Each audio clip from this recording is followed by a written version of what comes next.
সর্বপ্রথম ওয়ার্ড ও Microsoft office ওয়ার্ডটা open করলাম। ওপেন করার পর আমাদের যেটা সর্বপ্রথম যে কাজটা থাকবে সেটা হলো যে আমাদের পেজ লেআউটটা ঠিক করতে হবে।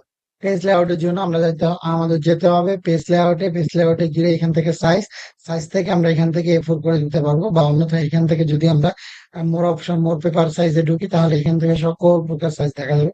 এখানে যত ধরনের আমাদের পেপার হয় সকল প্রকার সাইজ এখানে থাকে। এখান থেকে আমরা A4 সিলেক্ট করে দেবো। A4 সিলেক্ট করার পর আসে মার্জিন। মার্জিন যদি আমাদের নির্দিষ্ট কোনো দিতে হয় বা নির্দেশনা দেওয়া থাকে টপে যদি আমরা দিতে চাই হলো যে 0.5 ইঞ্চি, বটম দিতে চাই 0.6 ইঞ্চি।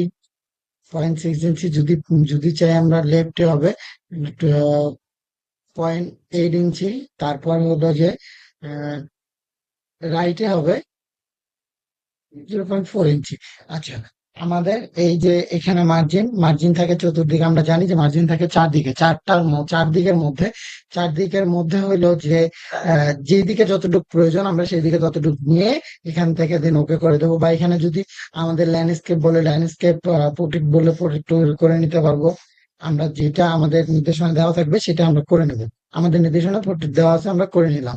ওকে, এবার সিম্পলি আর কোনো কাজ নেই, এখান থেকে করে দিলে আমাদের এই যে পেপারটা, এই যে আমাদের পেপারটা আসছে এই পেপারের সাইজটা হলো A4। A4 সাইজ এবং মার্জিন দেওয়া আছে।